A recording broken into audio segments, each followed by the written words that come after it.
Today's video, we're going to be discussing the most undervalued exemplars and why I think these little yet extremely influential exemplars will earn some time in the spotlight when Mirandus comes out. But before we get too far into the video, I first want to introduce myself if you haven't met me yet. So my name's Jake and I make speculative yet very informative content about the blockchain MMO Mirandus. And I do this by taking all the information that we've learned so far about the game and breaking it down into small, digestible videos like this one for you guys to watch. So if you're looking for consistent Mirandus content and updates, then hit that subscribe button. I'd love to see you on the page again. If not, then thanks for stopping by and I hope to see you again sometime. Without further ado, let's get into the video. So if you haven't gathered which exemplars I'm alluding to, we're talking about the entire Dwarven race today. This is actually the second video in the series where I deep dive into a race and talk about all the individual exemplars within that race. Today we're covering 5 exemplars. We have the Iron Shapers, the Hollowers, the Glimmering Clan, the Deep Mountain Clan, and the Conveyor Dwarves. Now, in general, the Dwarves follow Snow White around. Wait. No, wrong story. The Mirandus Dwarves are people of exploration, blacksmithing, and gathering. Hence why I said I feel they're undervalued. These are going to be very helpful exemplars to have, regardless of how you plan on playing Mirandus. So let's kick this off with my personal favorite Dwarven exemplar, which is the Glimmering Clan Dwarf. The Glimmering Clan's members are known to have developed excellent skills in finding treasure in the trash as well as riches in the rubble. It has been suggested that some of the most valuable objects discovered during Dwarven mining operations have gone unnoticed and been carelessly discarded. Members of the Glimmering Clan, who are constantly working to make extra money to cover their costs, are often seen searching the various dumps and scrap heaps that populate Mirandus for valuable items. The Glimmering Clan has a reputation of being very good hagglers. The members always try to buy things cheaply and sell them for more expensive prices. These mining professionals, like those who search for gold or silver in streams, seem to be guided by something deeper than a desire for money. They rummage through mounds of mining debris, regardless of the size of the waste pile. When the Glimmering Clan appears on a busy mining site, the leaders of the operation are frequently frustrated since they find ore that had been overlooked. The Glimmering Clan is particularly useful to mining managers who wish to sift through their crew's discards. These dwarves, as exemplars, have a talent called Ascertain Ore that enhances mining output by a percentage. Now, the most useful piece of information that we gathered from this lore is that they have an ability that's going to increase the output of whatever ore they're mining by a percentage. This is going to be extremely helpful when looking for rare materials. Because just think, if you come across a rare material, you're going to much rather mine it with a Glimmering Clan than any other exemplar in the game. Now, I'm going to move to the Hollower for a second and explain what the Hollower does, and then we'll kind of go back to the Glimmering Clan, because I think that these two are going to be a dynamic duo. So for the Hollowers, their lore's a little bit long, so don't forget about what the Glimmering Clan does. But it says for the Hollowers, living in the mountains and mines has endowed dwarves with a variety of special talents and abilities, most of which the outside world finds quite useful. Searching for the greatest riches on the stones is frequently a needle in a haystack task, especially because little gems are sometimes valued by their scarcity. In these cases, it's usually best to develop a strong working relationship with the dwarves.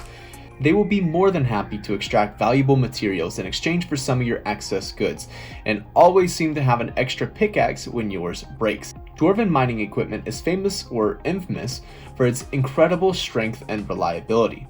An average pickaxe made out of standard brass will allow about 60,000 strikes before it needs to be replaced. Dwarven mining equipment is not normally available for purchase. One must become a valued customer of the dwarves in order to procure some of their produce. However, certain nobles and wealthy merchants are rumored to own some expertly crafted Dwarven pickaxes, rumored to be worth thousands of gold coins thanks to their durability. The Hollowers have made intuition a priority in their history, and they've focused on it. They may sense unforeseen fractures within the stones, allowing them to extract the most out of each strike with their hammer or pick. Some even say that the greatest Hollowers can sense the exact location of the sought treasure and uncover it with no wasted time at all. Others simply make the case that the Hollowers are consistently lucky. Despite the fact that these exemplars don't display a fracture preventing ability, they do have a characteristic called Feel for Fractures. This trait allows them to mine without expending as much energy. Maybe this is just my Minecraft brain talking, because you have your Fortune pickaxe, which is your Glimmering Clan Dwarf, and your Efficiency pickaxe, which is going to be your Hollower. But some people probably don't know what I'm talking about. But those who do, do. Now, you see why I say that these two would be the dynamic duo of mining, because you have one exemplar that gets you to the fancy ore quick, and then you have one exemplar that mines more of the fancy ore. Now, there's one piece of the puzzle that I think is kind of missing from this equation, and it's not necessary, but I think that it would be super, super helpful. So, if you have one exemplar that's getting through a lot of stuff quickly, there's going to be a lot of waste. And since Mirandus is a blockchain game, I think it would be really helpful if you're able to bring some of that waste back into town and sell it, because I'm sure it'll be used for something. Therefore, I think that the Conveyor Dwarf would be super, super helpful to have on the team with you guys mining, because the Conveyor Dwarf is, he can hold more weight. All this says for the Conveyor Dwarf is the ability to move massive rocks and rich ores is highly prized. As their deity, Gravis is said to hold up the mountains deep within the ground. Bonus to carrying weight. Having extra carrying weight would be really, really helpful in more situations than just taking a Glimmering Clan and Hollower into the mines. I think that arguably, I think that the Conveyor would be top 5, maybe top 6 exemplars in the entire game. Now, he's a support character. Not a lot of people like playing support characters, but I still think that he should be on just about any exploration, any bossing team, any gathering team. Like, anybody who's going out would definitely benefit from having the Conveyor Dwarf. Do you know that McCarthy has talked about being encumbered? I think is how you say it, or cumbersome, or whatever it is. McCarthy's talked about if you weigh too much, then you're going to be slowed down. So instead of being able to run, you would then walk. So how bad would it suck if you had to walk home from someplace really far away because you have too much stuff in your inventory, but you don't want to drop it because you're literally dropping money? That's why I think having the Conveyor would be really, really helpful. The next Dwarven exemplar we're going to talk about is the Deep Mountain Clan. Some say the dwarves of the deep mountains are as numerous as the stones within which they dwell.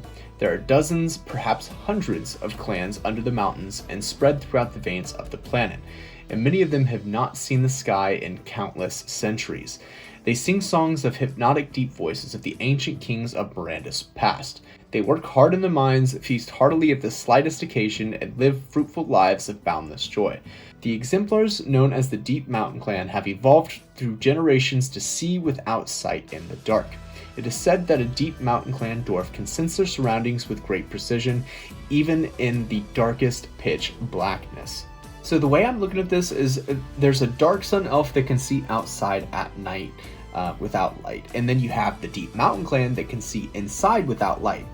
Now, the price tag is pretty different between the two.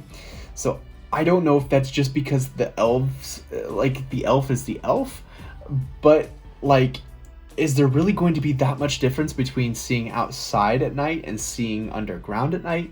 Now, there may be, and I could be completely wrong about this, but I feel like either the Dark Sun is way overpriced or the Deep Mountain Clan is way underpriced, because being able to see in the dark is, I feel like, going to be fairly universal. I mean, obviously there's going to be more bosses probably outside rather than in a cave, and maybe there's not going to be a whole lot of underground stuff in Mirandus. That very well could be, and that could justify the price difference too. But that's kind of how I'm looking at this. I think that, honestly, I think the Deep Mountain Clan should be more expensive, but, I guess we'll see. The last Dwarven exemplar is the Iron Shaper, and the Iron Shaper is like the blacksmith of Mirandus. Although the majority of dwarves dwell in caves, not all of them do so. For many generations, some have mingled with the numerous civilizations on Mirandus, running shops, performing trades, and providing a variety of services to its inhabitants. The Iron Shapers are one such Dwarven clan. The greatest blacksmith in the land are members of this illustrious family, and they devote their entire lives to maintaining their edge. The hammer way is an uncommon technique by which they educate their children. It creates the perceptions of young Iron Shapers around the world, always focusing on their trade's tools. When a youngster's very first successful hammer strike is made, it's as if the world suddenly changed for them. On Hammer Day, Iron Shapers from all around the world pay their respects to their newest brother or sister by bringing them gifts. Many of Iron Shapers were too young at the time to recall or comprehend the significance of Hammer Day. Iron Shapers are individuals who have been forged by the fire, and as Exemplars, they have the Way of the Anvil trait. Reduced energy cost when blacksmithing, and the ability to make high-quality weapons and iron implements are among their advantages as Exemplars. So you can see why this is kind of the blacksmith of Mirandus. Not only do they have a reduced amount of energy when crafting because of their skill, but it also mentions that they have an ability to make high quality weapons and iron implements. So I don't know if that means that they're going to, like, the items that they create are going to be a chance of higher rarity, or if they're going to be guaranteed higher rarity. And we don't know how the crafting system in Mirandus is going to work. Is it going to be like, if you combine two items, is it for sure going to give you a rarer item, or is it going to be like a percentage of success or something like that? There's so many different ways that Mirandus or McCarthy could build Mirandus. So I don't know. I'm excited for Mirandus though. I feel like I should probably pick up one of these guys because my name is Hammer Hammond after all, and they're kind of like the Hammer Exemplar. So it'd be kind of cool if I had a forge and an Iron Shaper and then had a Hammer Hammond's forge in the game. But, you know, we'll see. That may happen, may not happen. I feel like I'm going to be more of an adventuring type, so I'd really like to have the Conveyor and, like I said, the Glimmering Clan. Those are more my style.